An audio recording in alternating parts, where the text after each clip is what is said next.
Welcome to Sweet Death Entertainment. I'm AJ Motts. RJ Stone is on vacation in Texas. Well, I don't know if it's a vacation, but a working vacation we'll call it. Or actually better yet, RJ Stone is on assignment out of the state for Sweet Death Entertainment. Yeah, that's it. From the world headquarters here in Orange County, California. That sounds a lot better, doesn't it? Alright, so I'm on the way to House of Blues Anaheim. There's a show tonight from a band called Iced Earth, and we are fortunate enough to be able to interview them. I'm going to meet up with my buddy Kurt from Tiny Table 3. Make sure you check their YouTube channel out. They do everything geek, so to speak. And my good friend Solomon, he's going to be doing some of the still photography. You can check him out at Pure Rock Photography. So please support them. Metal supports metal, metal helps metal, that kind of thing.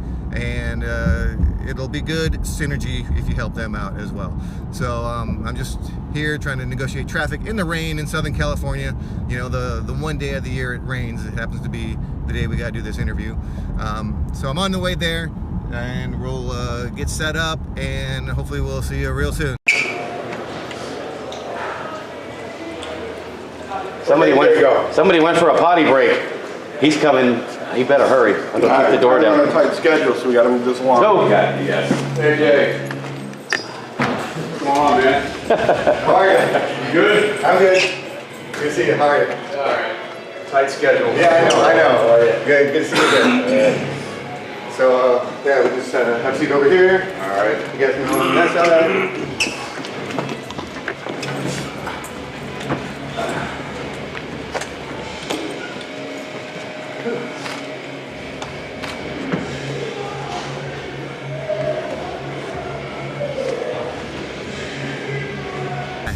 Welcome to Sweet Death Entertainment. I'm AJ Motts. RJ Stone is on vacation in Texas, so unfortunately he couldn't be here. RJ, sorry you had to miss this one. We got Kurt from Tiny Table 3 doing the video. We got Solomon from Pure Rock Photography doing the stills. So check out their sites on YouTube and Facebook respectively. And I'm joined with John Schaffer and Stu Block from Iced Earth on tour right now throughout the United States. How's the tour going so far? Good, man. Yeah, we're having a good time, man. Yeah. Good. Yeah. So you guys are busy, not only on this tour, but just in general. You put out 3 albums in 7 years.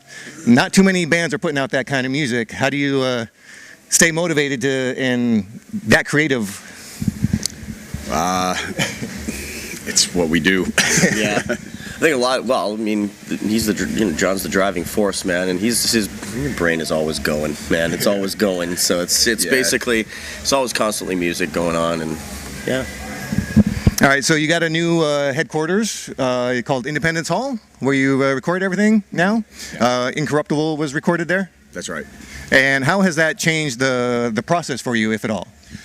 It didn't really change the process. It just made everything better. Mm-hmm. You know, even from pre-production on to have that setup going, and so it's really not like anything's been approached differently. We've been doing it the same way for many years. This just allows us to have more control over budgets, and it actually sounds really great in there. So it's cool.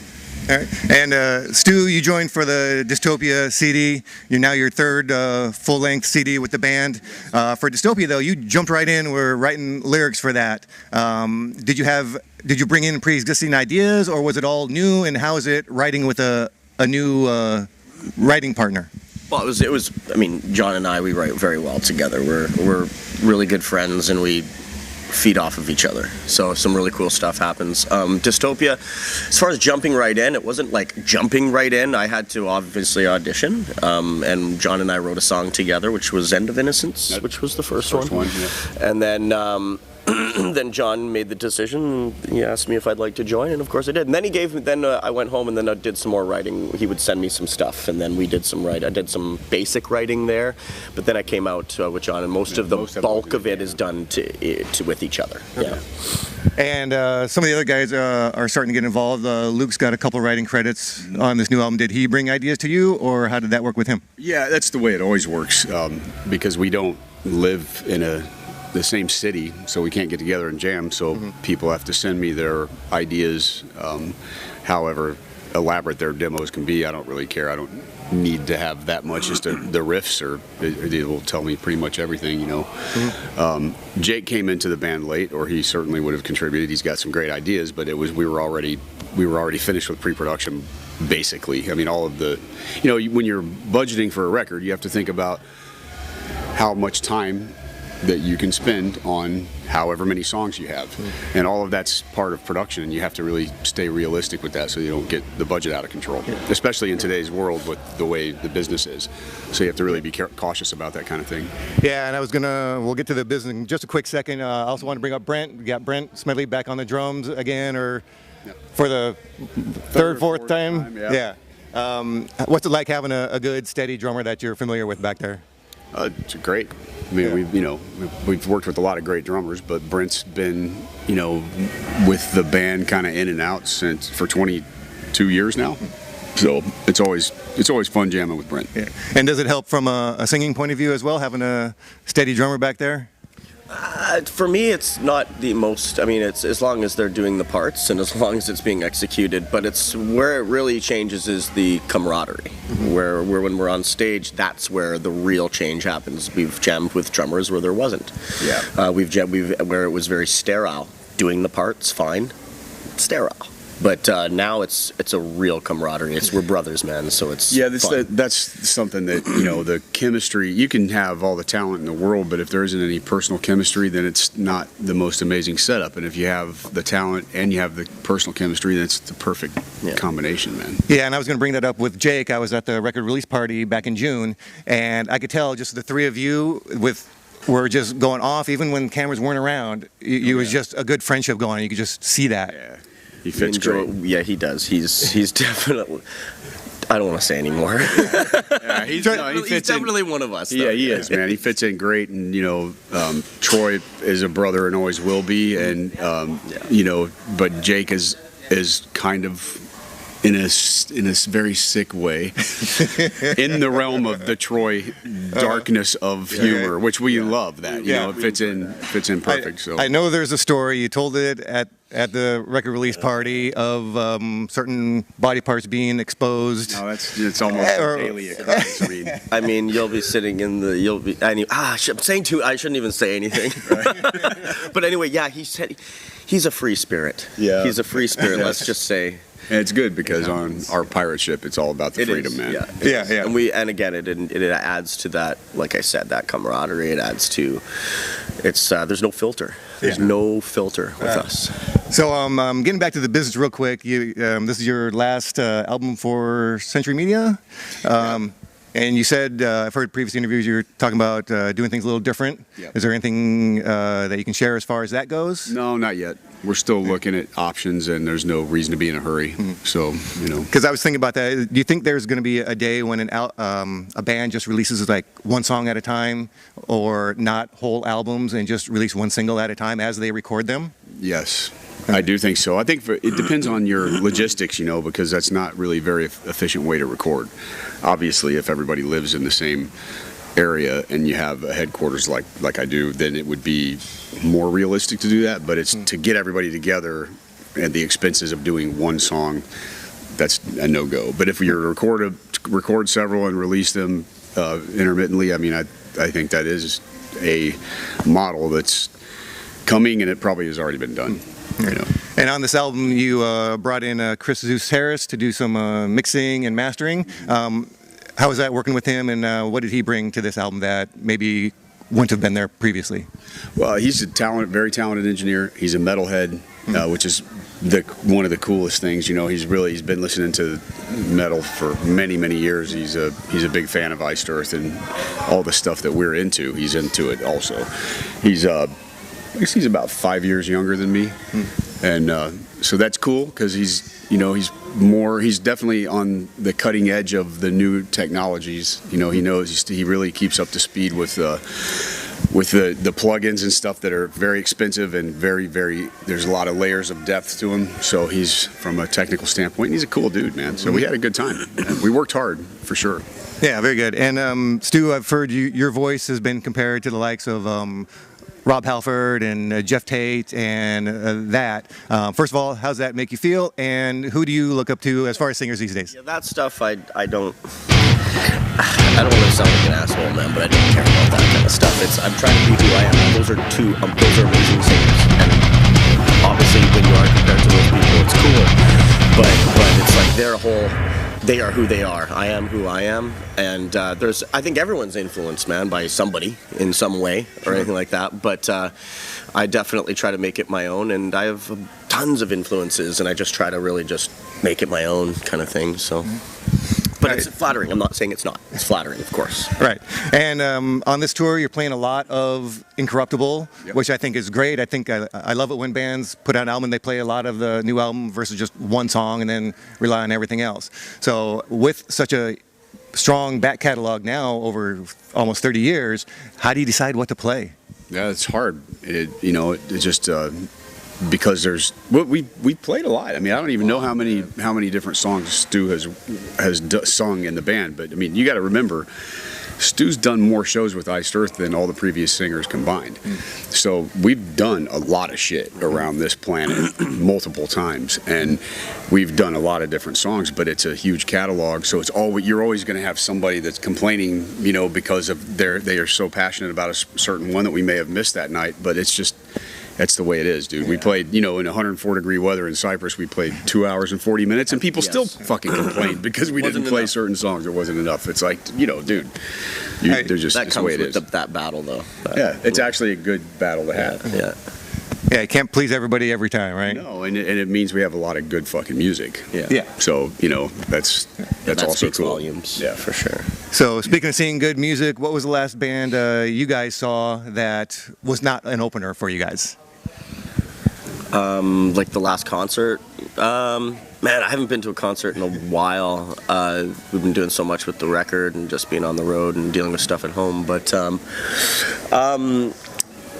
there was, I don't know, man. I went to I saw a small local gig where I was at. It was, I think they were called Bison BC, and they were just like a kind of groovy rock, kind of stoner rock band and stuff like that. Really cool vocals and stuff like that, but probably not very well known. But yeah, I saw the White Buffalo in Louisville, Kentucky, man, and that dude Jake Smith is awesome. His band is the whole band. They're 3-piece, and it's it's kind of country-ish, but awesome shit. And they literally set up their own gear, used house lights, used house PA, and I've never seen a more authentic, honest performance without any bullshit going on, just getting up there and laying it down. It was awesome. So I highly recommend that. Dude's like modern day Johnny Cash, Waylon, whatever. He's a badass, man.